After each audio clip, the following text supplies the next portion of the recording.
Stamping with Amore, and today I am sharing this.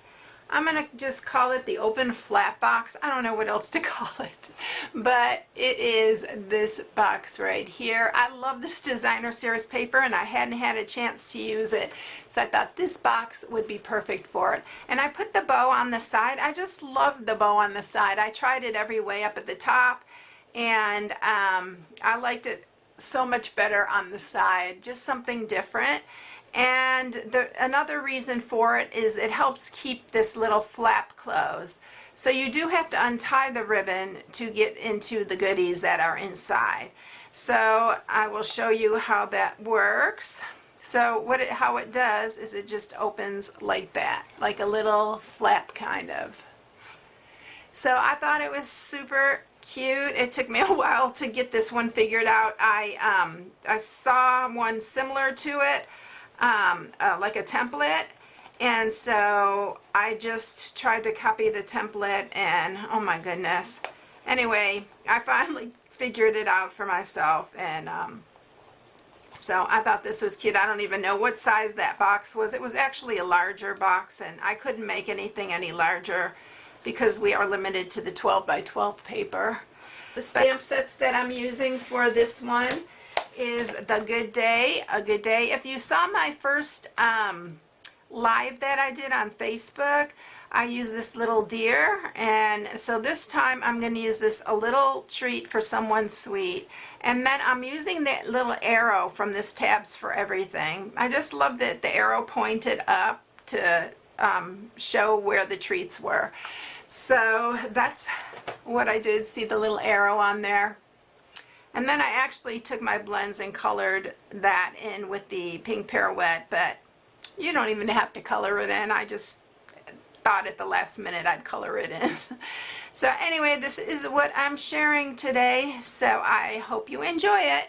So let's get started with it. Alright, you are going to need a piece of 12 by 8 designer series, not designer series paper, but cardstock.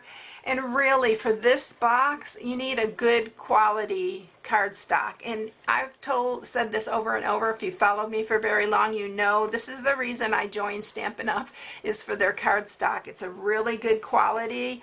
I bought tons and tons, and I even have it still in my cabinet of store-bought. And oh my gosh, it just doesn't compare. It will crack. I use it for my templates a lot of times, and it just cracks and it drives me crazy. So this is the reason I joined Stampin' Up! Is this cardstock.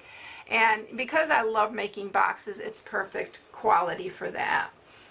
So you are going to also need, I'm using the designer series paper that's called Tropical Escape.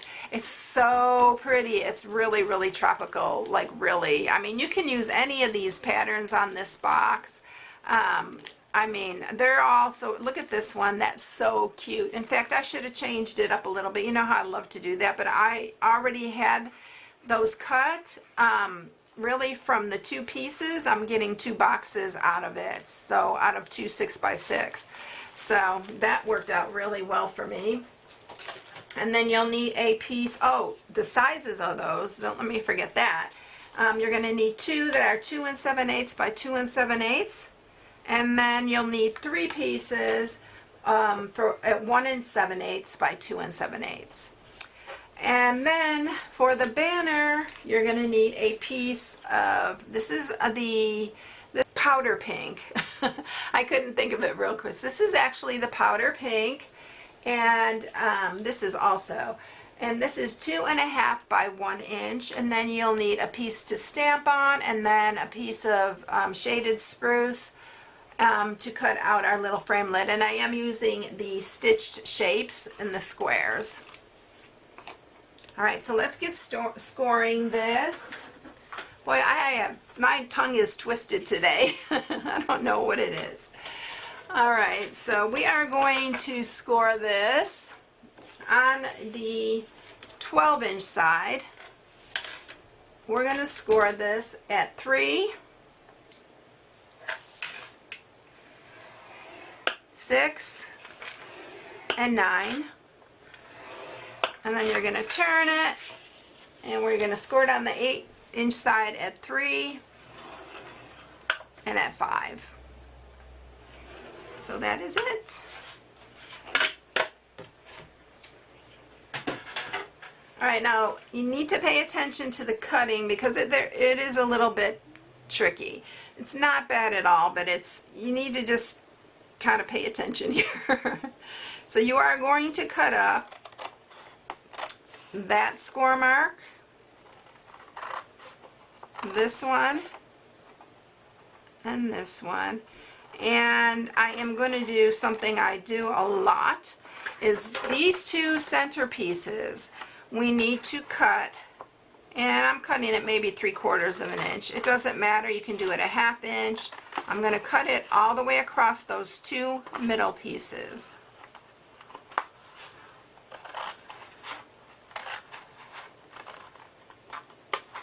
See, so now we've created these little flaps here, and I am going to cut off some on both sides. This makes it a lot easier, especially on this box, to fold in.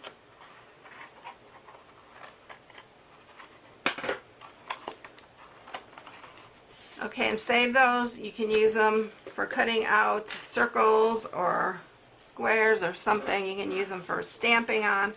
And then this side we're going to do the exact same way. So you're going to cut up this side. You're going to cut up this one. And then this one also. So it seems kind of odd, I know. That's why I said we need to pay attention here. It's a little bit different. So we're cutting again, and we're going to cut all the way across. And then we have two more little flaps here. These are going to be our glue tabs.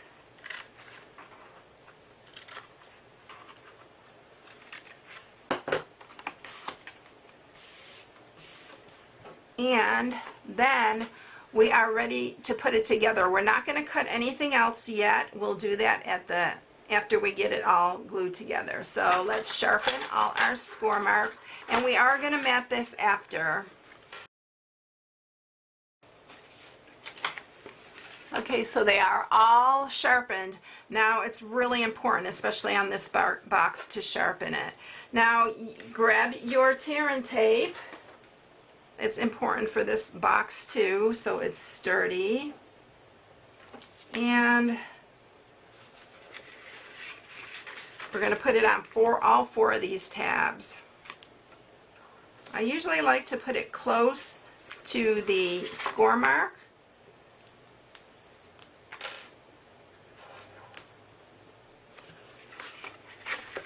It just seems to close up better when it's closer to the score mark. You can actually, on this one, since I've got them a lot bigger, I can actually put 2 on each, but for the video's sake, I'm just going to do it on only 1 piece on each. So we're going to remove all these backings.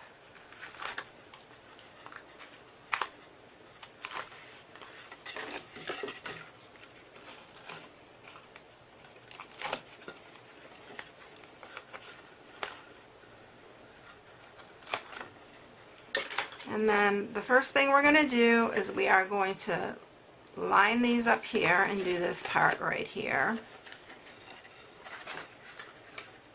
Make sure it's really square.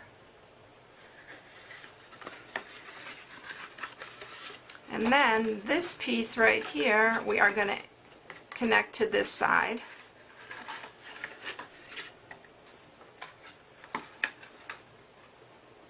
So again, line it up really good.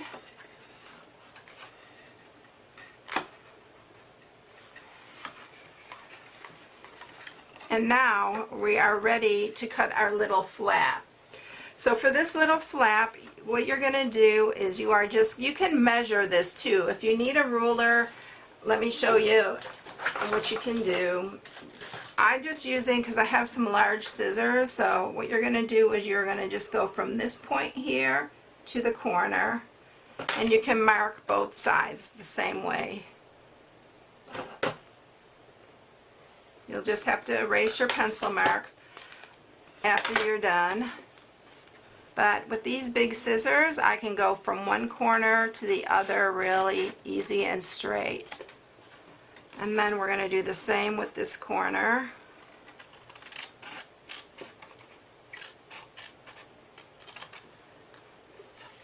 And then what I'm going to do is I'm just clipping a little bit from here. It just makes it go in a lot better. And then you're just going to squeeze that and push it in like that. Now I am using my little 3/4 inch circle, and we're just going to do it like a half moon here, just because it's easier to open it with that little thing there.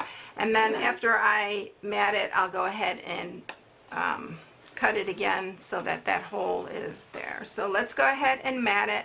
Isn't that cute? I think it's so cute. If you didn't want the hole, you don't have to. It would be, you know, like an invisible door.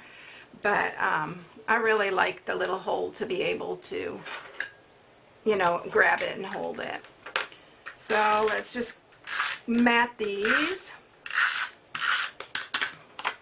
So these are for the sides. This paper is so cheerful to me, so Hawaii looking and tropical. I just really, really love it. And I've been dying to use it, so that's why I'm using it on this box.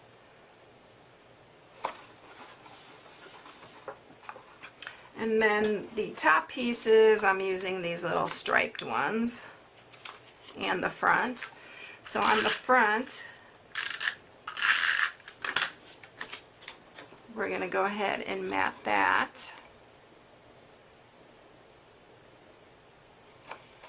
And then what I'm going to do is I'm just going to look on the inside here and line it up. You can even mat it and then just do it all at once, but and then tuck those back in. See how cute? It looks like a watermelon, this one.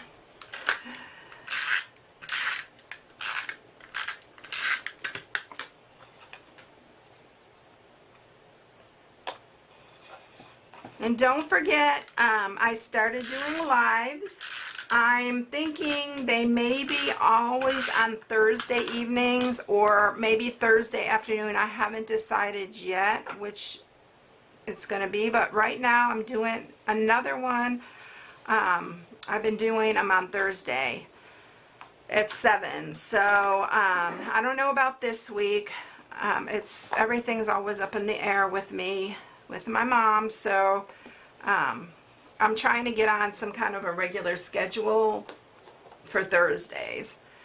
So for this little banner piece, we're just going to banner the end. If I had my banner punch here, I'd use that. But I never bring it up here. It's so easy to use. And then we're going to go ahead and stamp.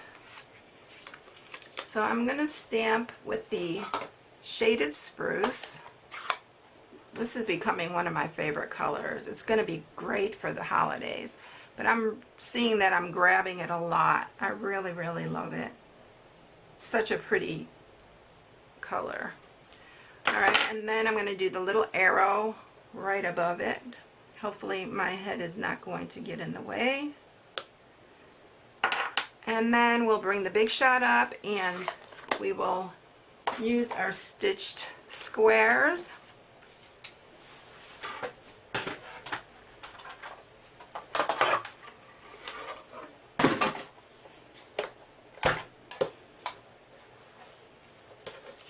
We're going to use magnetic platform, of course. I love it. Oops, this one, I'm going to do them this way. This way I can line these are the stitched squares, and the little one is for the sentiment. I'll line that up. And then the next size I'm using for the mat. And we're just going to run those through.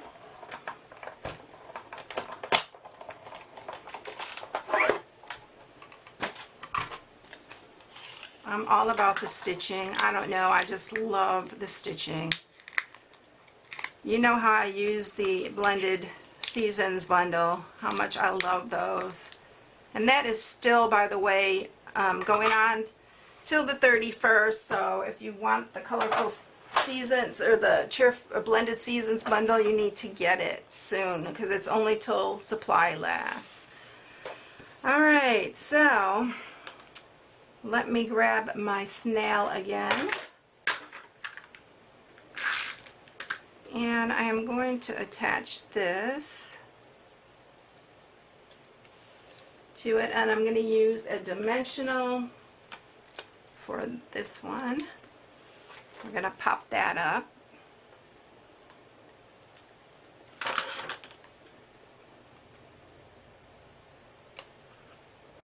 And then we're going to get the ribbon. I love this ribbon. You've seen me use this quite a bit lately and a couple different colors. I love it. This is the powder pink and it's the mini ruffled ribbon. And then I am going to tie the bow here.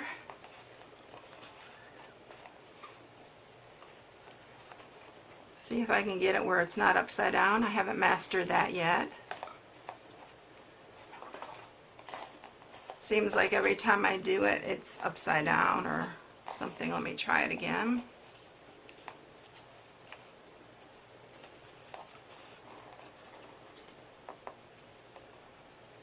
Is everybody still having hot weather like we are? Oh my goodness, I'm just dying for some rain here. It has been terrible. Well, this is a good one, but it's upside down, but we're gonna leave it. I'll just fool with it later and get it the right way. But isn't that pretty? And it ties so pretty. All right, so now to put this on, we are going to use a couple dimensionals, one at the top and then another one at the very bottom so that the ribbon can slide through. And then we're going to center that there, and then that's it. Is that not cute? I just think it's so adorable. See, this one's sideways. But anyway, that is the new open flap top or flip top. I don't even know what to call it, but it's cute. And I really like really when I can figure out something that's different. So I hope you enjoyed it, everyone. If you need any supplies, you can go to my blog at stampingwithamore.com and shop from my blog. Don't forget to watch my Facebook page for my lives. And if you haven't subscribed to my channel, please subscribe and hit the bell for notifications every time I upload a new video. Thanks, everyone. Have a blessed day, and I'll see you later. Bye.